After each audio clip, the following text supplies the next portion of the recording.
Volvemos con Macondo, gracias a todos y todas los que nos están acompañando. Me quedé un poco reflexionando en torno a lo que decía Sergio Coronado con respecto a la Argentina, que es el país como más civilizado, dice Marco, debe haber quedado contento con esa expresión, pero nos sirve creo como puntapié para este tema que vamos a meternos, con el modelo de seguridad de El Salvador, del modelo de seguridad de Bukele, tan marketinero de algún modo, tan promocionado, y que en las últimas horas tuvo su contacto con la Argentina porque Patricia Bullrich, la ministra de Seguridad de la Argentina, fue y se reunió directamente con el presidente, se sacó fotos en la super mega cárcel esta que tiene como 40.000 prisioneros sin proceso, y hasta firmó un convenio porque aparentemente, bueno, Bullrich considera que es un modelo de seguridad bárbaro, que no es no es la única, ¿no? Hay otros países en América Latina donde otros jerarcas, gobernantes o líderes políticos quieren importar de algún modo este modelo de Bukele. Distinto fue el pronunciamiento del presidente del Uruguay, Luis Lacalle Pou, también una persona muy de derecha, pero que dijo ese modelo no es para Uruguay. Lo que fue además refrendado por la mayoría de los precandidatos, en particular los de la izquierda, pero también los de la derecha, porque claro, tal vez sea por un problema de cómo, aunque en el Uruguay ha aumentado mucho los problemas de inseguridad en los últimos años, de todas maneras hay una tradición institucionalista que hace que la sociedad no vea con buenos ojos meter preso así por tener un tatuaje o este tipo de medidas como pero súper radicales de represión que promociona Bukele. Pero, nuevamente, conectando con Argentina, también esta reunión de Bullrich con Bukele se da en el contexto de lo que sucedió luego de la manifestación por el día de la votación de la ley Bases, donde hay como 33 personas detenidas de esa manifestación prácticamente sin causa, lo que llevó ahora a un pronunciamiento de la jueza Servini de Cubría, que por lo menos en 25 de esos casos dijo que no hay elementos para tenerlos detenidos, contrariando la posición del fiscal Stornelli. Pero lo cierto es que hay todavía gente detenida a partir de esa manifestación, acusadas así, 5 personas, de terrorismo, de intento de golpe de Estado, y todo está como conectado, parece un poco rebuscado, pero no, todo está como conectado, y por eso tenemos que volver a tratar en Macondo esta situación salvadoreña, que se promociona hacia afuera como la respuesta para los problemas de seguridad, y muchos líderes de derecha están tomándolo, y algunos líderes no tan de derecha que de todas maneras tienen temor a pronunciarse porque parece que Bukele arrasa en la popularidad, sobre todo en Centroamérica y en los países donde la violencia está como más presente, y las situaciones de inseguridad son un problema que la gente percibe permanentemente. Nos acompaña el abogado salvadoreño Mauricio Maravilla, ya ha estado en nuestro programa, ya hemos analizado con él en algunas otras oportunidades este modelo y lo que tiene que ver con su constitucionalidad, mirándolo también desde una perspectiva de derechos humanos, pero ahora lo hacemos. Conversamos con Mauricio, tenemos el honor de tenernos el programa, luego de esta reelección que también fue discutida en su constitucionalidad, donde Nayib Bukele asume su mandato con una popularidad importantísima en El Salvador, pero violentando por lo menos la norma, si uno la lee de manera expresa, le queda bastante raro lo que ha sucedido ahí. Bueno, muchas gracias por estar aquí. Yo estaba recordando que el año pasado, cuando viniste al programa, uno de mis compañeros, no sé si Marco o Leandro, te hizo una pregunta, o sea, básica, ¿no? De dónde se ubica Nayib Bukele ideológicamente, porque un señor que sale del FMLN, que arma un partido Nuevas Ideas, dice que no es de derecha ni de izquierda, pero en estos últimos años hemos visto cómo se ha ido articulando cada vez más dentro de esa internacional reaccionaria, participa en los aquelarres en los que se arman, da discursos, da entrevista a Tucker Carlson, o sea, digamos que va siguiendo esa hoja de ruta marcada por Steve Bannon y gente alineada con el trumpismo internacional. Es así es un actor que sigue estando independiente y simplemente va buscando alianzas? ¿Cómo ha evolucionado en este último año y cómo entra ahora en este segundo mandato? Hay una palabra que me cuido mucho de usar, esta palabra de populista, ¿no? Porque es un lugar común al que se llegan desde diferentes lugares, desde diferentes espacios, pero a Bukele bien se le puede considerar como un líder que se adapta a las circunstancias. Él pudo publicar hace 10, 8 años que lamentaba mucho la muerte de Hugo Chávez y de hablar de Fidel Castro como el comandante Castro, y de repente lo encuentras a la vuelta de 8 años junto a la ultraderecha y yendo a congresos o a foros en Estados Unidos de la derecha más extrema de aquel país. A Bukele se le entiende así, como una persona que se adapta a los momentos de acuerdo a lo que su agenda política y personal exija o le demande.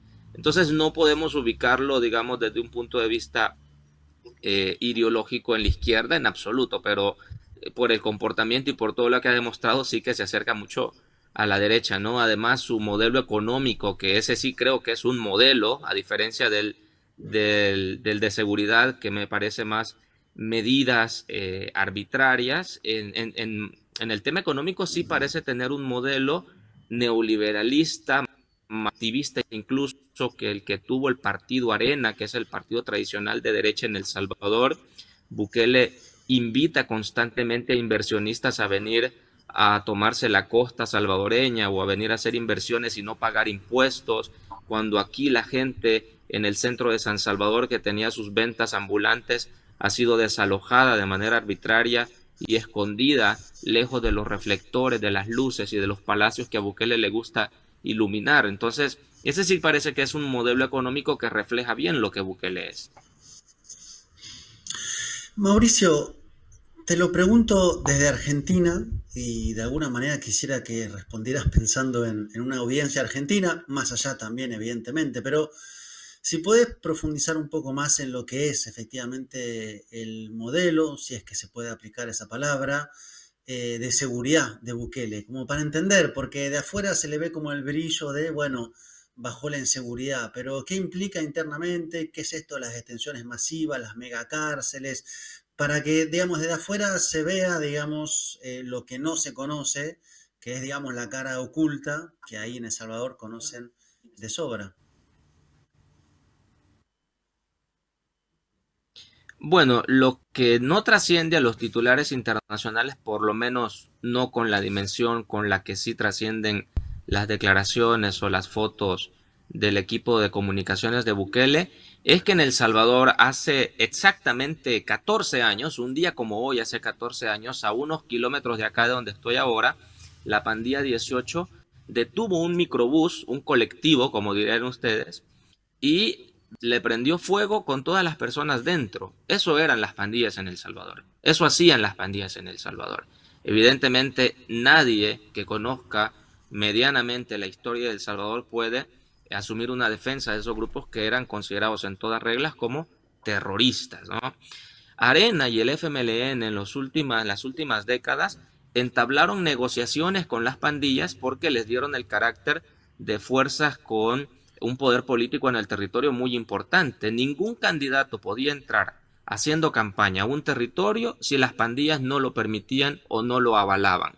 De alguna forma los partidos políticos tuvieron que negociar desde esas cosas mínimas. Incluso el partido Arena llegó a consultarle a las pandillas a quién querían como ministro de Justicia y Seguridad, por ejemplo, ¿no? Negociaciones que fueron publicadas por el periódico digital El Faro, un periódico digital pionero en la región. El FMLN luego también entabló negociaciones con las pandillas, pero la evidencia recogida hasta el día de hoy por el mismo periódico que develó las negociaciones de Arena y del FMLN con las pandillas es el periódico que puso sobre la mesa también negociaciones del gobierno de Bukele con esas mismas pandillas. Es que era imposible pensar que con la llegada de un presidente de la noche a la mañana los índices de homicidio pudieran reducirse si no era a través de una negociación con las pandillas. Se negociaron, entre otras cosas, la no extradición a Estados Unidos de los principales líderes de las maras. A de ellos incluso, por revelación del periodismo de investigación, fueron sacados de una prisión de máxima seguridad por funcionarios de Bukele, llevados a Guatemala, y este saltó a México. Ahora esta persona, el Krug, enfrenta un proceso en Nueva York y el gobierno de Bukele está nervioso de lo que este pandillero pueda revelar en la corte estadounidense. Bueno, si ese es el modelo de Bukele, comencemos diciendo que hubo un modelo que inició con una negociación con las FARC, pero en marzo de 2022 el pacto de alguna forma se rompió. ¿Por qué razones? Todavía no lo sabemos. Pero en ese momento, 27 de marzo, fin de semana, 87 muertes en 3 días, ordenadas por las pandillas. Esa era la señal de que el pacto entre Bukele y las pandillas se había roto. Y desde entonces la ofensiva de Bukele con el régimen de excepción o estado de sitio, como se le llama en otros países, y el encarcelamiento masivo de cualquier persona a la que por mera sospecha, por mero nerviosismo, las autoridades policiales catalogaran o presumieran como pandillera. Te ves nervioso en una esquina, sos un muchacho, un barrio pobre. Bueno, la policía te captura, te lleva y puedes ya llevar 2 años, 4 meses en la prisión. Ese modelo no creo que lo quieran en otros países porque implica el encarcelamiento masivo y discrecional de personas. Además, cooptación que en paralelo ha venido haciendo Bukele de los poderes públicos. La Corte Suprema de Justicia no es una corte independiente porque Bukele impuso magistrados y el fiscal general de la República tampoco es un fiscal general de la República independiente porque fue impuesto por los diputados afines a Bukele. De modo tal que a enero de este año, la Sala de lo Constitucional, la Corte Suprema de Justicia, tenía en su gaveta más de 2.000 habeas corpus sobre los que no han pronunciado ni siquiera con una coma ni con una letra. Es decir, ninguna respuesta a un derecho que hasta en momentos de guerra se ha respetado en otros países y en otros momentos de la historia. Ese es un poco el panorama. Digamos, entre estas cosas hay mucho que decir, pero son elementos que, insisto, no aparecen en los titulares cuando se habla de la mega cárcel de Bukele. Se quedan con el titular. Bueno, por debajo de los titulares se esconden todas estas otras cosas también. Mauricio, de las personas que están detenidas, esas 60.000 o 70.000 personas, porque estamos hablando de esos números, ¿no? Prácticamente 1 de cada 100 salvadoreños en el último año y medio. ¿Cuántas han tenido la oportunidad de tener algún tipo de procedimiento judicial, yo qué sé, o cuántas están sin proceso o a la espera de tener alguna audiencia? ¿Ustedes tienen una noción, una estimación de, digamos, del porcentaje de arbitrariedad? Hasta hace más o menos unos 8 meses, las cifras oficiales del ministro de Justicia eran que 7.000 personas habían sido dejadas en libertad por los jueces. Y él en ese momento en plena televisión manifestaba que era una muestra de que el sistema funcionaba. Hay que decir, yo creo que tú eres abogado, Leandro, pero para el público que no lo es. No, pero podría. Que un proceso penal... Ah, bueno, muy bien. Bueno, que un proceso puede enfrentarse con la medida más gravosa, que es la detención provisional o la detención preventiva, o con medidas sustitutivas a esa detención. Prisión casa por cárcel, llegar a un juzgado a firmar recurrentemente, o presentarte a las autoridades y firmar. Podría enfrentarse un proceso en libertad, digamos, siguiendo ciertas condiciones. Esos son los 7.000 personas que han sido excarceladas, digamos, no es porque el proceso haya concluido ni porque se hayan decretado sobreseimientos definitivos, sino porque la medida cautelar que lo sujeta al proceso es la que se ha modificado. Casos de gente que se ha comprobado que está muy enferma y que lo más probable era que muriera dentro de la prisión dentro de algunas semanas. Los jueces han dicho, bueno, esto por cuestiones de humanidad ya es extremo, se pone en libertad. Y otras situaciones en las que con esfuerzo de ciertas instituciones, abogados y familiares, se ha logrado demostrar que la persona era una persona trabajadora, que no tenía ningún vínculo y que cualquier vecino, por una rencilla personal, llamó a la policía, lo reportó y la policía sin mayores averiguaciones se lo llevó. Pero, insisto, ninguno de esos procesos ha concluido. Todos los detenidos, los más de 75.000 detenidos en estos 2 años, están enfrentando procesos que dentro de algunos meses tendrán que llegar a juicio, y ahí venimos con otro grave problema, porque se ha modificado toda la normativa penal y procesal penal para que las personas capturadas con el régimen de excepción sean procesadas en masa.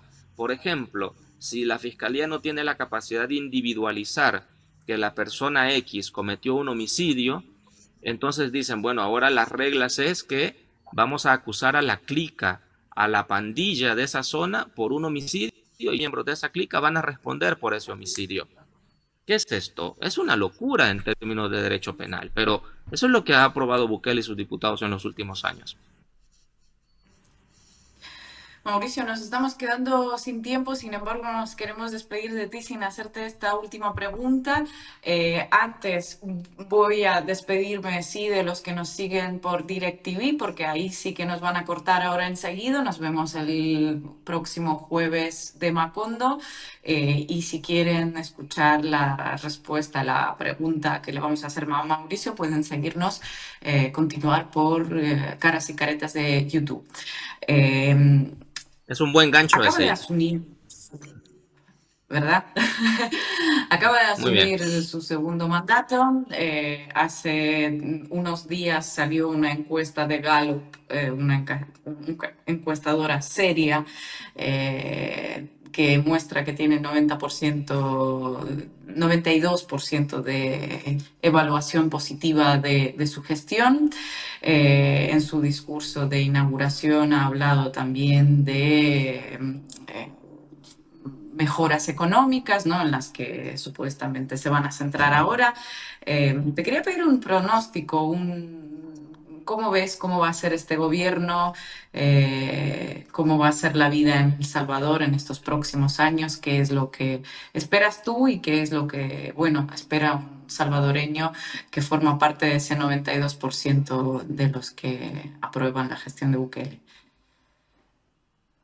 El presidente asumió el 1 de junio y él le contó una historia a la gente. Le dijo que El Salvador es una persona enferma que padecía de un cáncer y que había consultado con varios médicos y que nadie le había puestas. Es más, la medicina que los otros médicos le habían recetado había peor a la persona con cáncer. Hasta que llegó un médico que asumió con valentía la decisión de erradicar el cáncer, y que ahora tenía que luchar por erradicar las otras enfermedades, la del corazón, etcétera. Bueno, Bukele contó esta historia presentándose él como el doctor que había sanado del cáncer, de la violencia, pero a Bukele se le escapó decir que El Salvador ha vivido otro cáncer, que es el cáncer de la corrupción, que es igual o tan grave, que es igual de grave o más grave incluso que el de las pandillas, porque es el que ha corroído a toda la institucionalidad desde adentro en El Salvador y la que ha puesto al Estado de rodillas ante poderes fácticos, a poderes económicos, etcétera, ¿no? Y sobre esto Bukele no está haciendo absolutamente nada para erradicarlo. Es más, él decidió eliminar un convenio que había firmado con la OEA para el establecimiento de una comisión internacional contra la impunidad y la corrupción, las CICIES. Fue una promesa de campaña él cuando se presentó en 2018 como candidato, y en el marco de la pandemia, la CICIES le detectó a Bukele, una institución con la que colaboraba él, le detectó por lo menos 12 casos de presunta corrupción del gobierno de Bukele en la pandemia. Compras de insumos médicos a sobreprecio, contratos de las entidades públicas con familiares de los funcionarios, corrupción de este tipo. ¿Qué fue lo que hizo Bukele? Decidió disolver el convenio con las CICIES y expulsarla del país. Y la lucha contra la corrupción se quedó hasta ahí. Ese cáncer sigue presente. Y ese es un problema de raíces muy profundas con las que Bukele no parece estar dispuesto a lidiar. Eso por un lado. Y luego el otro gran problema, la economía, con la que Bukele tampoco ha podido demostrar mayor capacidad. Es un presidente de improvisación económica cuando se trata de paliar, por ejemplo, los niveles de inflación que, digamos, en El Salvador rondaron en los últimos años en torno al 8 o 10%, los niveles de pobreza desde que Bukele llegó en 2019 hasta el año pasado se duplicaron, La gente en condiciones de pobreza se la ha pasado muy mal en los últimos años, y ahora mismo, ahora que estamos hablando acá, El Salvador está recibiendo cantidades de lluvia que ha dejado, por lo menos hasta el día de hoy, desde el fin de semana, 12 fallecidos, cultivos de maíz y de frijol anegados de agua, sin que el gobierno haya tenido una capacidad de respuesta para lidiar con estas cosas. Es decir, que en lo económico, golpe tras golpe, sin que el gobierno de Bukele haya podido hacer nada. Por eso, el énfasis de él al advertirle a la gente que venía con una medicina amarga en el tema económico. La pregunta que queda es si esa medicina amarga implica más impuestos o qué tipo de medidas son las que va a implementar, porque a día de hoy el gobierno de Bukele sigue negociando con el Fondo Monetario Internacional un paquete fiscal, y ya sabemos qué es lo que el Fondo Monetario siempre exige: reducción del gasto público, reducción de la cantidad de personas que trabajan para el Estado, los impuestos, disciplina fiscal, términos que tal vez técnicamente suenan muy bonitos, pero que siempre terminan impactando a la gente. Capaz que la medicina amarga venga por ahí, pero eso está por verse todavía. Mauricio Maravilla, muchas gracias por estar con nosotros en Macondo. Un placer tenerte siempre. Esperamos volver a contar contigo. Y bueno, vamos a despedirnos también de nuestros seguidores. Muchas gracias por ponerle un me gusta, dejar un comentario. No se olviden de compartir y si quieren apoyen nuestro proyecto. Y dejamos a Marco ya ver el partido, por favor. Vieron la combinación de colores, ¿no? El celeste y blanco. Ya estoy así, pero fan. Estoy por ver al amor nacional que es Lionel Messi. Es así. Oh, te vas a conmover. Voy a llorar. Bueno, hasta el jueves que viene. Podés llorar. Si querés llorar, llorá. Decía. Hasta el jueves que viene. Hoy nadie se alarga más de lo que